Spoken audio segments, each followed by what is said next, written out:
Boker Tov Chavrim, I'm Stephen Ben-Nun. You're watching Israeli News Live, March the 12th, 2018. And this morning we have breaking news coming out of Nepal. Kathmandu, the international airport there, 34 minutes ago. A plane coming in for a landing has crashed. There have been several people that have been killed in that plane crash there. Looks like, and hopefully so, that there will be survivors. By the way, Nepal is just north of India. They're on the border there between that and China. That location there, excuse me, get this up here. You know, earlier I thought this was actually a plane crash in Israel because of the fact that it was Amichai Stein reporting it or sharing that on Twitter. He's a friend of ours there in Israel. But at any rate there, it is actually in Kathmandu, Nepal, and that's a little country there just between China and India. Again, there are fatalities on board of this plane there as well. We have other breaking news. According to Amman News, Russian jets unleash a huge air attack across Idlib to protect besieged Shiite majority towns. They are under heavy assault. It says over the last several hours, Russian warplanes have been in the midst of a major bombardment operation against Islamist forces across Idlib province and northern countryside. The strike mission by Russian air power is reportedly targeting artillery units and fighter gatherings of al-Qaeda affiliated groups, Hayat Tahrir al-Sham. All these groups here, including Jabhat al-Nusra, for almost 1 week now. Hayat Tahrir al-Sham has been attacking the besieged Shiite majority towns of Fu'a and Kafriya, just north of Idlib city. You know, it's kind of interesting. I really wish that Russia would do something about Turkey and put a stop to their barbaric attacks on the Kurds and the Yazdis, as well as the Christians that are living in the little town of Afrin. As we reported last night, the doctor coming out on YouTube there, trying to, or Twitter I believe it was, trying to get the world to wake up to this humanitarian disaster. 1 million people living in there.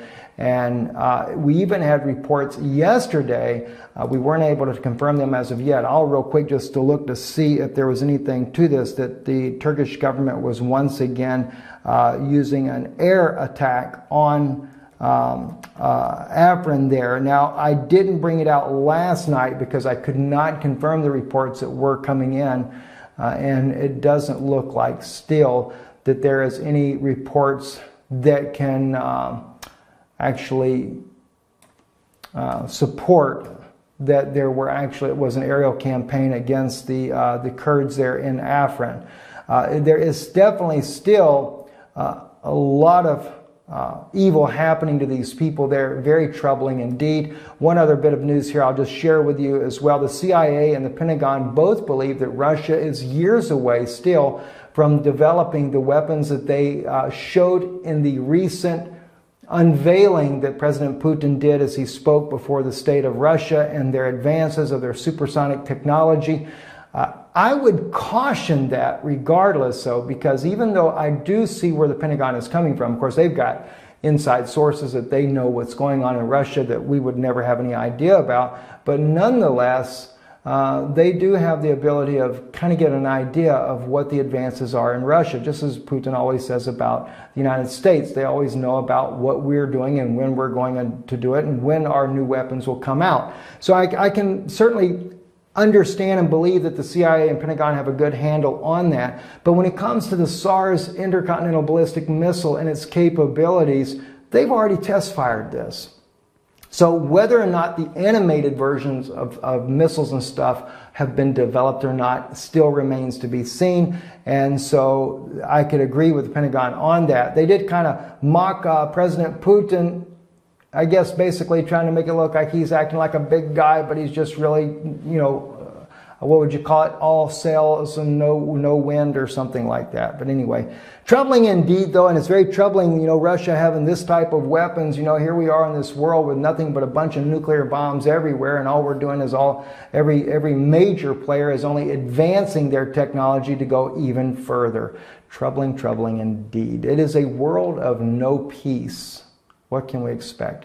I'm Stephen Benoon. You're watching Israeli News Live. Those of you that were catching this broadcast on live stream this morning, I did pull it down because I thought originally the plane crash was in Israel because of Amichai Stein being from Israel there. But we just wanted to update it here. We are going to be loading on live stream though tonight. So if you want to catch the program live, and of course that is our backup channel to YouTube, check it out. I'll have it posted later this evening here in Europe. Europe time, we're 6 hours ahead of the Eastern time zone.